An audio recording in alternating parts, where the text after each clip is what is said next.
So, funny story. I was with my little cousin about a week ago and I said to him, "You know you will go bald, right?"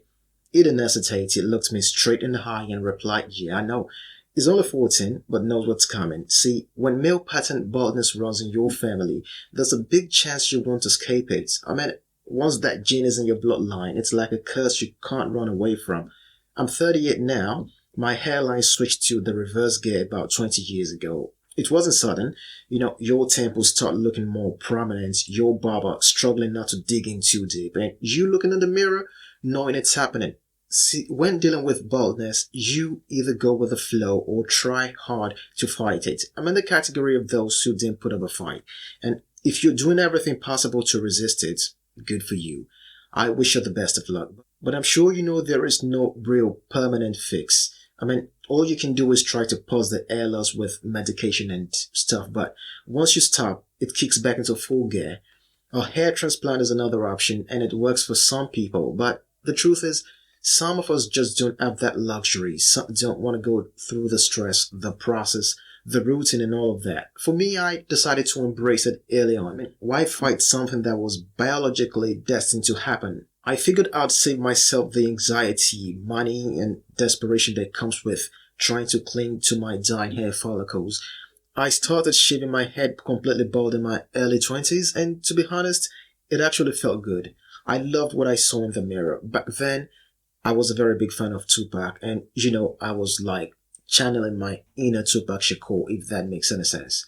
As a matter of fact, I began to appreciate the low maintenance lifestyle. No more worrying about what style looks good, no more spending money on hair products, no more obsession over a receding hairline, and I got peace of mind. I wouldn't trade that for anything in the world. Of course, I still get the bald jokes from friends or keep trying to be the next Matt Rife or something, but you learn to laugh it up and not take yourself too seriously. One of my kids' friends made a bald joke the other day, and I told him I used to have a shiny gold hair and had to cut it all off so people don't steal my head. I mean, with time, you learn to turn bald jokes into something to laugh at.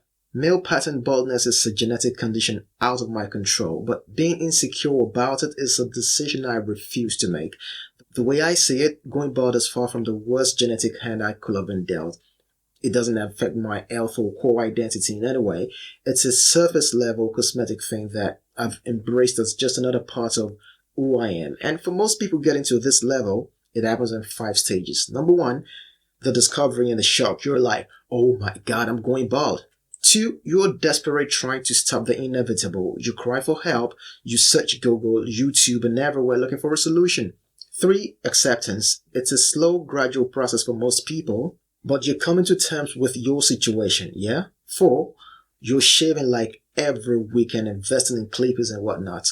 5, you don't care anymore.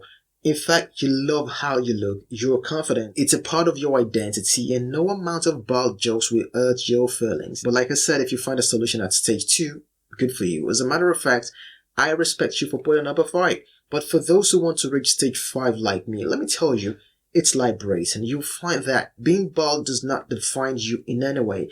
It's just one aspect of who you are. And believe it or not, many people find confidence more attractive than a head full of hair. So, to all the young men out there worrying about your hairline, I get it. It's not easy watching your hair thin out, especially when you're young. But remember, your worth is not measured by the number of hairs on your head. It's about who you are as a person, how you treat others, and what you contribute to the world. If you're struggling with hair loss, here's my advice. Focus on the things that you can control. Hit the gym, develop your talents, be kind to others, and work on your confidence.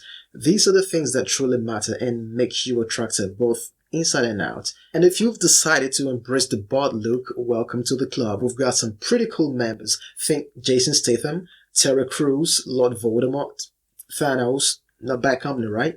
And keep in mind that baldness is just a hairstyle that nature chose for you. It doesn't change who you are or your potential to be awesome. So whether you're fighting to keep your hair or you've already embraced the shine, hold your head high, bald or not, you've got this. So stay confident, stay awesome, and remember, bald is beautiful. Stay nerdy.